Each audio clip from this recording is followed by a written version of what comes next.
Okay, we are back again.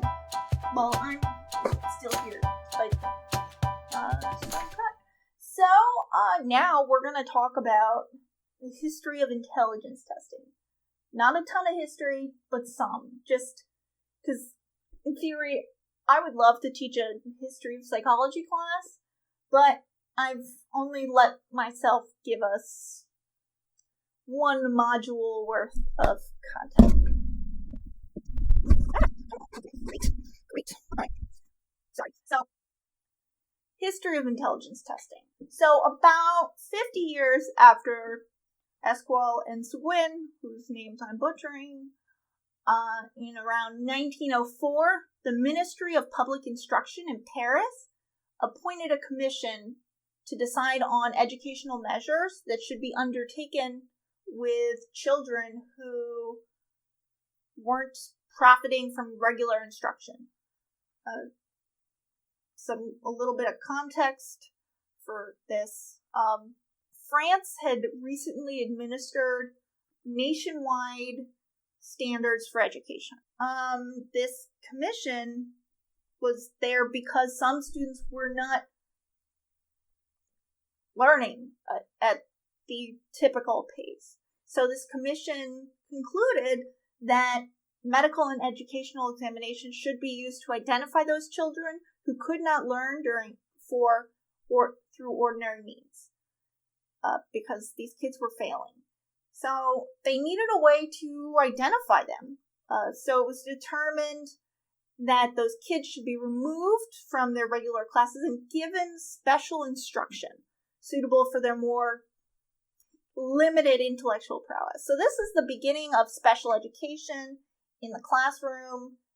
It's pretty evident that a means of selection for such special placement was needed. And Binet and Simon, who we're going to just, they're on the next slide, were called to develop a practical tool to do just that. Thus arose the first formal assessment Thus arose the first formal scale for assessing the intelligence of children. And thus, standardized testing is about to begin.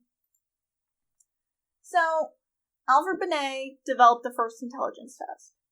It's called the Binet-Simon scale, Simon scale of 1905.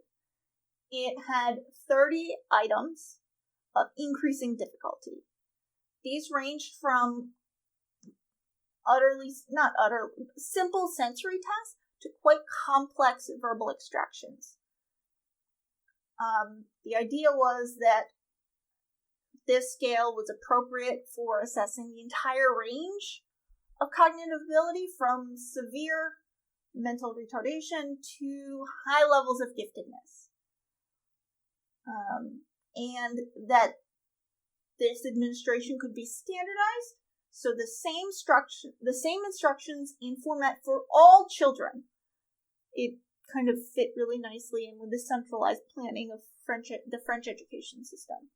Now I'm going to go through the full list for the original version, just so you can get a sense of what's going on. So there are 30 of these, so it's going to feel like a top 10s list a little, but I think it's helpful. So, first, following a moving object with the eyes. Grasping a small object, which is touched. Third, grasping a small object, which is seen. Fourth, distinguishing between a square of chocolate and a square of wood. Fifth, finding and eating that square of chocolate wrapped in paper. Okay, so that's 5. 6, executing simple commands and imitating simple gestures. 7, points of being able to points to a familiar named object, like, where is your head, for example. Points to an object shown in pictures, put your with the instruction, put your finger on the window. Obviously, these are in French. These are translations. You really don't want me attempting French. Because first of all, I don't know any French. Latin was my language of choice. Okay, back up. 9. Names objects and pictures. So the examiner would point to a picture of a dog and say, what is this? Next, 10. Compare two lines of markedly unequal length. 11. Repeats 3 spoken digits. 13. Compares 2 weights. That was 12. 13. Shows susceptibility to suggestion. 14. Defines common words by function. 15. Repeats a sentence of 15 words. 16. Tells how 2 common objects are different, such as paper and cardboard. 17. Names from memory objects displayed on the board for 30 seconds. This one's later dropped. 18. Reproduce from memory 2 designs shown for approximately 10 seconds. 19. Repeat a longer series of digits than in item number 11. This is to test immediate memory. 20. Tell how 2 common objects are alike.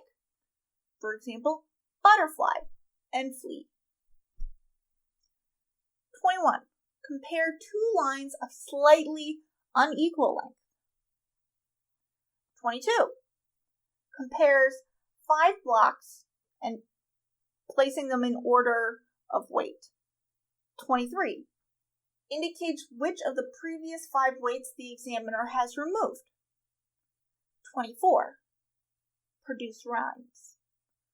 For example, what rhymes with school? The mean one would be, what rhymes with orange? Again, these are French, so I don't know if there's a French equivalent of the unrhymable. 25 was a word completion test based on one proposed by Ebbinghaus. He's the guy who memorized thousands of nonsense words. There's actually been a replication of his work, which is amazing. But anyway, 26. Putting 3 nouns in a sentence. For example, Paris, river, fortune. 27. Responds to 25 abstract or comprehension-based questions. 28. Can reverse the hands of a clock. 29. After paper folding and cutting, draw the form of the resulting holes. Oh. Are we almost done? And 30. Define abstract words by designating differences between them, such as boredom as opposed to weariness. So after administering that battery, they created a standardized sample by creating norms of performance, so that one child can be compared with other children. Now, unfortunately, this was a super tiny sample, like the tiniest, 50 normal children aged 3 to 11. In addition, there were, quote, some mentally retarded children and adults. It's unclear, at least in the English stuff I have, how many. If anyone can figure it out, please shoot me an email. I would love to update this. So that's like the first version. There's a lot of revision that happens. So by 1908, Binet-Simon published a revision. In the earlier scale, more than half the items had been designed for the profoundly disabled. Yet, most diagnostic decisions ended up involving older children and those on the border. So to remedy this imbalance, some of the most simple items were removed, and more items were added at the higher end of the scale. Essentially, they found that their item information curves weren't helpful to them for the goals that they had. So they improved. This is the iterative process of psych measurement and testing. So the end result of this is that the 1908 version had 58 kind of problems or tests. It nearly doubled the original version. So those more items led to greater reliability, as well as they also increased the sample size sixfold to about 300 normal children. And they also introduced the concept of mental age. This idea that there was a typical performance for kids of a certain age, and being higher than that means your mental age was higher, being lower than that, mental age was lower, and that these values could differ between your chronological age and your mental age. So I have a reproduction from the 1908 scale. It shows 3, and this is literally a test prompt, straight from a 1911 issue of the Psychological Clinic. So this is legit. The question was so for each of the 3, compare across, which of these 2 faces are prettier? Yeah. So a child was asked to pick. Now, obviously there's some huge cultural issues here, but I thought it was interesting to at least show an item, and so you would compare horizontally here. So like the first 2 at the top, those are round 1, second, 2, round 3, etc. Yeah. We have a long way to go. 1908, there's a lot of progress that's been made since then. Alright. So, by 1911, there's a 3rd revision, and now each age level has exactly 5 tests. The scale was also extended to the adult range, and with some reluctance, Binet introduced a new scoring method that allowed for 1/5 of a year of a subtest for each subtest to be passed beyond the basal level. So in his writings, Binet emphasized strongly that a child's exact mental level shouldn't be taken too seriously as an absolute measure. Also, this year he died.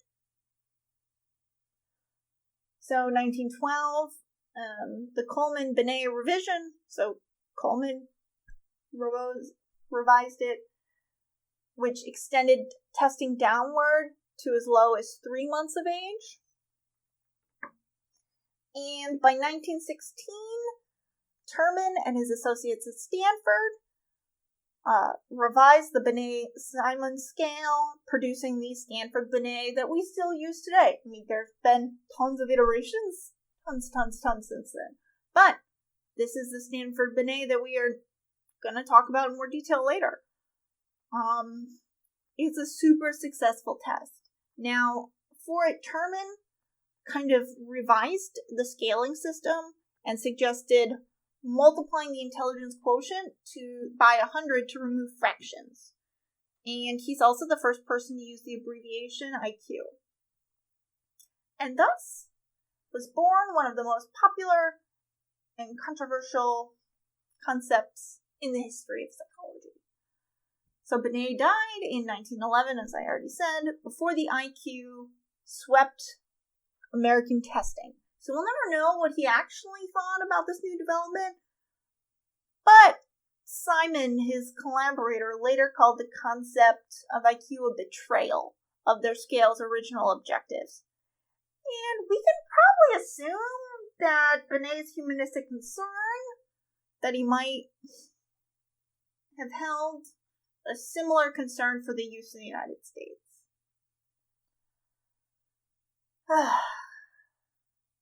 Also, before I go too further ahead, the idea of IQ is essentially a ratio of mental age, so how you performed on your test, compared to your chronological age. We'll crawl more deeply into this in 2 units time, or 1.5 units time.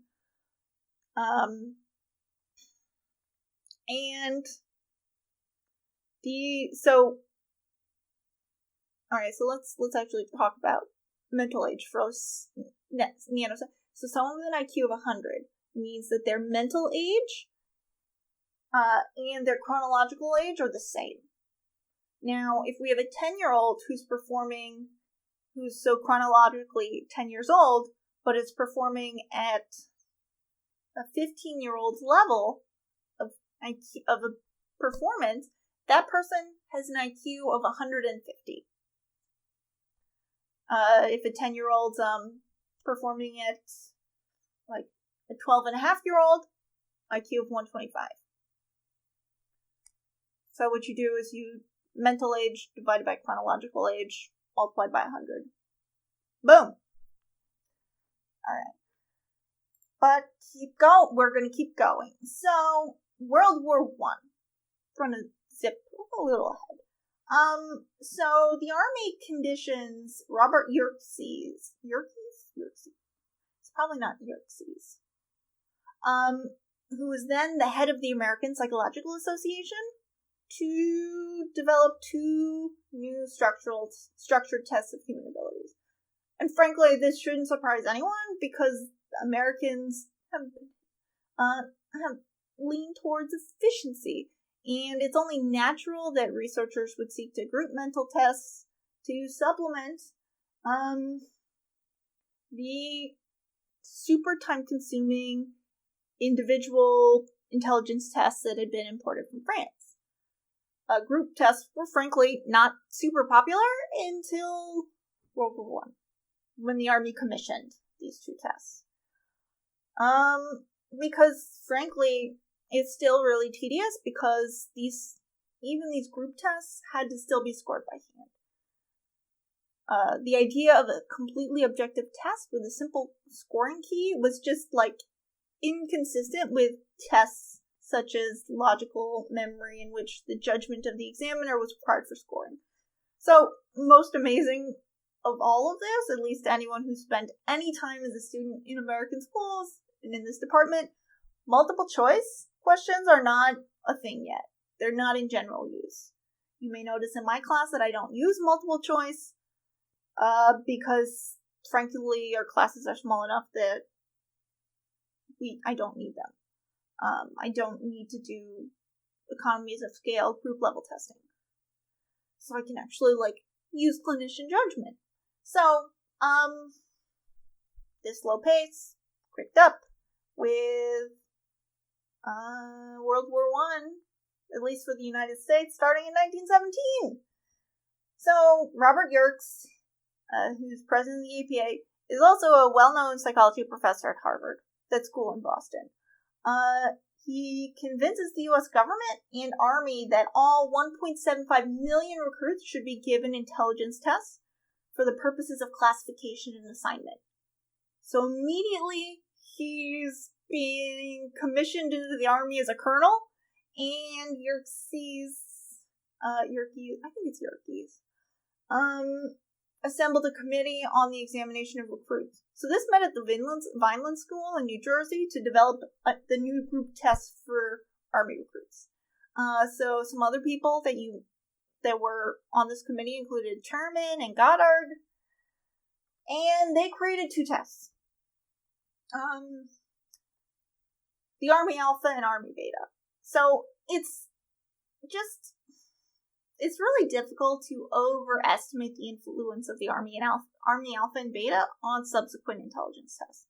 The format and content of these tests inspired developments in both group level and individual level testing for decades to come. So, The Army Alpha is based on a then unpublished IQ test by Otis. I actually work with this one a lot because it's in some really old data sets. But it consisted of 8. It gets published in 1918, so it catches up. So it consists of 8 verbally loaded tests for average to high functioning recruits. These 8 tests were following oral directions, arithmetic reasoning, practical judgment, synonym-antonym pairs, disarranged sentences, number series completion, analogies, and information.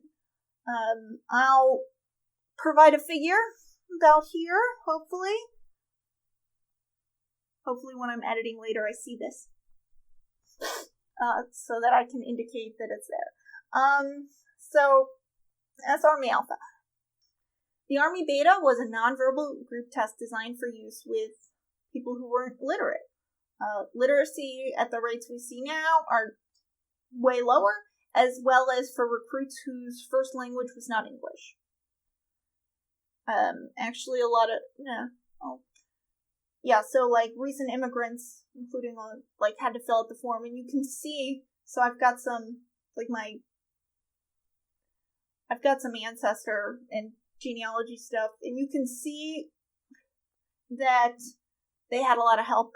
So my Opa, so my grandmother's grandfather, it's not this war, but the next one, or right after, I have his social security form, and it's really clear that somebody told him or drew out the written responses, and then my Opa copied them into the paper for him, because he did not speak English at this time, and so it makes sense why they would have it. So that they could actually at least get some measure of ability. So it consisted of various visual, perceptual, as well as motor tests, such as tracing a path through mazes, visualizing the correct number of blocks depicted in a 3-dimensional drawing. I've also got a figure of this, showing these examinations. Now, in order to administer these tests, Xerxes, it's definitely not Xerxes. That's a Persian king. Xerxes, that Harvard professor dude, instructed examiners to use largely pictorial and gesture methods for explaining the test to prospective Army recruits. So the examiner and assistant would stand atop a platform at the front of the class and engage in pantomime to explain each of the 8 tests. So the Army testing was intended to help kind of identify and then exempt those who had lower mental ability. The phrase I have written in my notes here is mentally incompetent.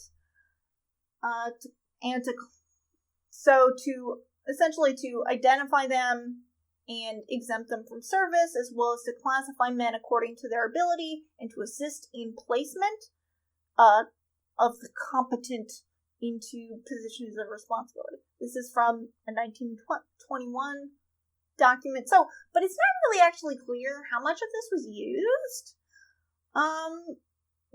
If you look at the readings if you look at the memoirs of our Robert Xerxes, I'm just going to call him Xerxes. That's just what we're doing. Did little more than produce favorable testimonials from high-ranking officials.